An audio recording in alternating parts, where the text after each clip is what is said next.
नमस्कार मंडळी, श्री स्वामी समर्थ. मी संध्या माझ्या चॅनलमध्ये तुम्हा सर्वांचं खूप खूप मनापासून स्वागत करते. बघा, आता नवरात्र सुरू आहे आणि आज आपण या व्हिडिओमध्ये आपण नवरात्रीचे उपवास कधी सोडायचे आहेत, ज्यांचा 9 दिवसाचे उपवास आहे त्यांनी कधी सोडायचे आणि ज्यांना अष्टमीचा उपवास धरलेला आहे त्यांनी कधी सोडायचा, त्याचबरोबर देवीला पुरणाचा नैवेद्य कधी करायचा आहे, घट कधी उठवायचे आहेत, अशी बरीच माहिती आज आपण या व्हिडिओमध्ये पाहणार आहोत. त्यामुळे व्हिडिओ अगदी शेवटपर्यंत पहा आणि जर तुम्ही माझ्या चॅनलवरती नवीन असाल तर माझ्या चॅनलला सबस्क्राईब करा. बघा, ज्याप्रमाणे घटस्थापनेला महत्त्व आहे तितकंच महत्त्व घट विसर्जन करण्यासाठी आहे. तर या शारदीय नवरात्रामध्ये आपण घरी घटस्थापना केली, नंदा दीप लावला. बघा, जेव्हा आपण घट बसवतो तर शेवटी त्याचं उद्यापनही करावंच लागत असतं. तर उद्यापन केलं जातं, तर ते विसर्जन केलं जातं, घट उठवले जातात. तर देवीची स्थापना आपण आश्विन शुद्ध प्रतिपदेला केलेली होती. आता 9 दिवस आपण नवरात्र साजरं केलं, त्याच्यानंतर आता 10व्या दिवशी आपण दसरा साजरा करणार आहोत. यालाच आपण विजयादशमी असं म्हणतो. तर सर्वात आधी आपण घट कधी हलवावे ते पाहूया. बघा, आता प्रत्येक ठिकाणी आपापल्या कुळाचाराप्रमाणे विसर्जन करतात. पण बघा, यावर्षी आपल्याला विसर्जन हे 23 ऑक्टोबर 2023 या दिवशी आपल्याला नवमीला आपण घट हलवायचे आहेत. पण बघा, विसर्जन हे आपल्याला दुसऱ्या दिवशी म्हणजे दसऱ्याच्या दिवशी आपल्याला विसर्जन करायचं आहे. म्हणजे नवमीला आपल्याला फक्त घट हलवायचा आहे. जो आपण धान्य पेरलेला आहे ज्या घटामध्ये, तो घट आपल्याला फक्त हलवायचा आहे. बघा, आणि दसऱ्याच्या दिवशी आपल्याला याचं विसर्जन करायचं आहे. दसऱ्याच्या दिवशी घटातील जे अंकुर उगलेले असतात, जे धान्य उगलेलं असतं, ते धान्य आपल्याला देवाला वाहिलं जातं. नंतर घरातील पुरुष मंडळी ते टोपीमध्ये घालतात आणि स्त्रिया वेणीमध्ये घातलं जातं आणि सोनं लुटायला जातात.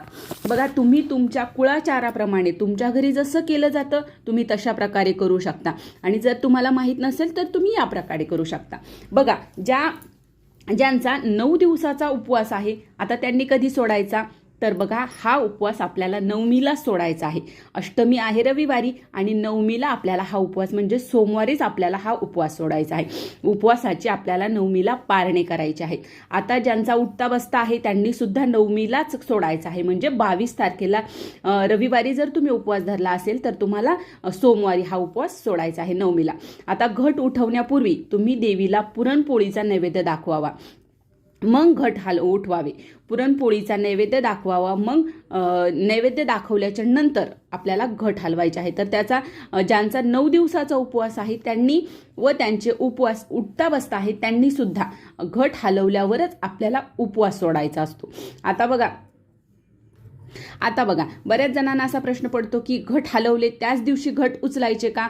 तर नाही, आपल्याला घट हे दुसऱ्या दिवशी उचलायचे आहेत. आपल्याला सर्वात अगोदर म्हणजे नवमीला आपल्याला देवीला पुरणाचा स्वयंपाक करायचा आहे.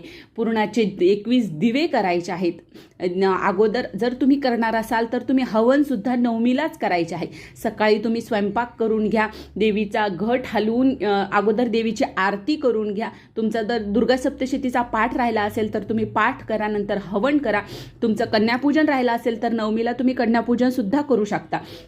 आणि त्याच्यानंतर 21 पुरणाचे दिवे करून आपल्याला देवीची आरती करायची असते. 21 पुरणाचे दिवे करून देवीची आरती झाल्याच्या नंतर आपल्याला जो घट आहे तो घट आपल्याला हलवायचा आहे. आता घट कसा हलवायचा, तर बघा, जो आपण अंकुर उगलेला आहे त्या घटाला आपल्याला थोडंसं उजवीकडे म्हणजे देवाच्या उजव्या बाजूला म्हणजे देवाच्या उत्तरेला आपल्याला हलवायचा आहे. आपला घट थोडासा आपल्याला उत्तरेच्या बाजूला थोडासा हलवायचा आहे आणि जे आहे ते तसंच तिथं ठेवायचं आहे आणि पुरणाचा स्वयंपाकाचा नैवेद्य आपल्याला आईला दाखवायचा आहे. हे झालं आपल्या उद्यापन, म्हणजे आपलं जे आपण पारणं केलं होतं 9 दिवसाच्या उपवासाचं आपलं उद्यापन विसर्जन घटाचं आज झालेलं आहे.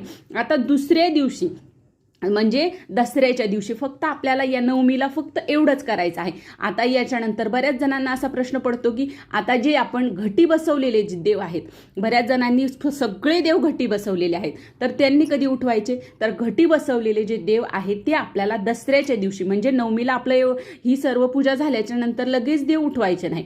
देव आपल्याला दसऱ्याच्या दिवशी दुसऱ्या दिवशी आपल्याला परत सकाळी स्वच्छ आंघोळ वगैरे झाल्याच्या नंतर स्वयंपाक करायचा आहे. आता तुम्ही या दिवशी सुद्धा तुम्ही पुरणाचा स्वयंपाक करू शकता. बऱ्याच ठिकाणी श्रीखंडपुरीचा सुद्धा स्वयंपाक या दिवशी केला जातो. जसं तुमच्याकडे करत असतील तसं करा. त्याच्यानंतर आपल्याला सर्व देव स्वच्छ धुवून घ्यायचे आहेत.